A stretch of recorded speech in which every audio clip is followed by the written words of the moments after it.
What's up for March? Venus climbs high while Jupiter dives sunward, and the little planet that shares its namesake with your breakfast cereal. Venus and Jupiter begin the month very close together in the evening sky, following their close conjunction on March 1st. They quickly go their separate ways, though. Venus climbs higher in the sky each night for the next couple of months, while Jupiter dives after the Sun. The giant planet appears lower in the sky each night through the month, making its exit as an evening object. It'll reappear in May in the pre-dawn sky with Saturn. On the 23rd and 24th, in the couple of hours after sunset, you'll find the Moon as a beautifully slim crescent hanging just below, and the next night above blazing bright Venus. Then on the 25th, the Moon continues upward in the sky, landing right next to the brilliant Pleiades star cluster that night. With March bringing the arrival of spring in the northern hemisphere and fall in the southern hemisphere, it's a time for both planting or harvesting crops depending on where you live. So it's perhaps a fitting time to try and spot the planet named for a mythical goddess of agriculture, grains, and fertile lands, in addition to being the origin of the word cereal. That's dwarf planet Ceres. This month it's at opposition, meaning it's directly on the opposite side of Earth from the Sun. This is when a planet is around its shortest distance from Earth, making this the best time to have a go at observing it when it's at its brightest. Ceres is the largest object in the main asteroid belt between Mars and Jupiter. Still, it's only about 600 miles wide, far smaller than our own Moon.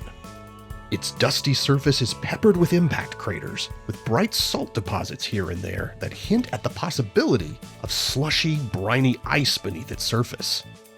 In fact, NASA's Dawn spacecraft found that Ceres could be up to 1/4 water ice on the inside. Now, Ceres is too faint to see with the unaided eye, so to locate it in the March sky, you'll need binoculars or a small telescope. Find the Lion constellation, Leo, in the southeast after around 9 p.m. The bright bluish-white star Regulus, the Lion's heart, should catch your eye first. Then look eastward about 25 degrees to find Denebola, which represents the lion's tail. From there, Ceres should be about 8 or 9 degrees farther east from Denebola. It appears as a faint, star-like point of light, which is why, when Ceres and objects like it were first discovered in the early 19th century, they were called asteroids, which means star-like.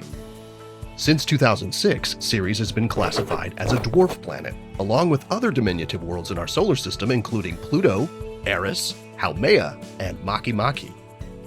Wherever you land on the topic of planet versus dwarf planet status for worlds like Ceres and Pluto, what's really important to remember is that the way we think about different families of objects in our solar system has evolved over time and likely will continue to evolve as we explore and learn more about them.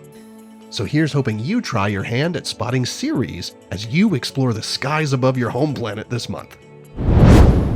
Here are the phases of the Moon for March.